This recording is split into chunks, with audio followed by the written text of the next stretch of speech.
BMW v zadnjih nekaj letih svoje odlične atmosferske motorje pridno zamenjuje z odličnimi turbinskimi motorji. Imajo že turbinskega 8-valjnika, ravno tako 6-valjnika, sedaj je prišel čas še za manjši motor.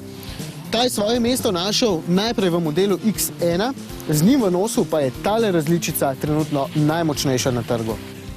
Kljub temu, da se pod motornim pokrovom tamle spredaj skriva samo 2-litrski motor s 4 valji, vam lahko tale oznaka X-Drive 28i daje vedeti, da ga boste na cesti vseeno težko prehiteli.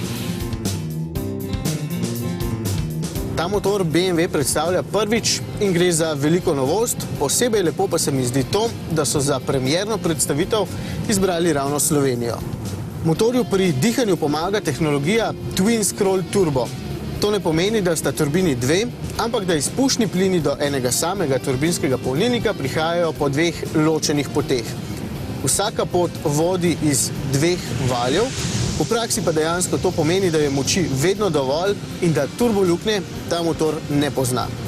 Prednost takšnega motorja je moč, ki jo brez turbinskih pomagal lahko dosežejo le precej večji in večvaljni motorji, a zaradi svoje velikosti slednji porabijo tudi precej več goriva.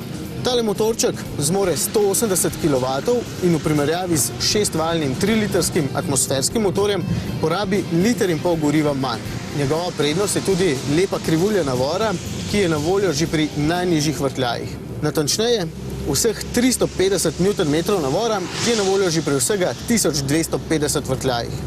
Ja, o tem 6-valjniki brez turbinskega polnilnika lahko le sanjajo. Rezultat vsega skupaj je šprint do stoticev 6,1 sekunde, BMW pa obenem zatrjuje, da naj bi takšna X1 povprečno porabila le 7,9 litra goriva in da naj bi v okolje vsak kilometer spustila le 183 gramov ogljikovega dioksida. Zelo verjetno pa je, da se bo s takšnim veseljem ta motor kmalu vrtel tudi v ostalih BMW-jih.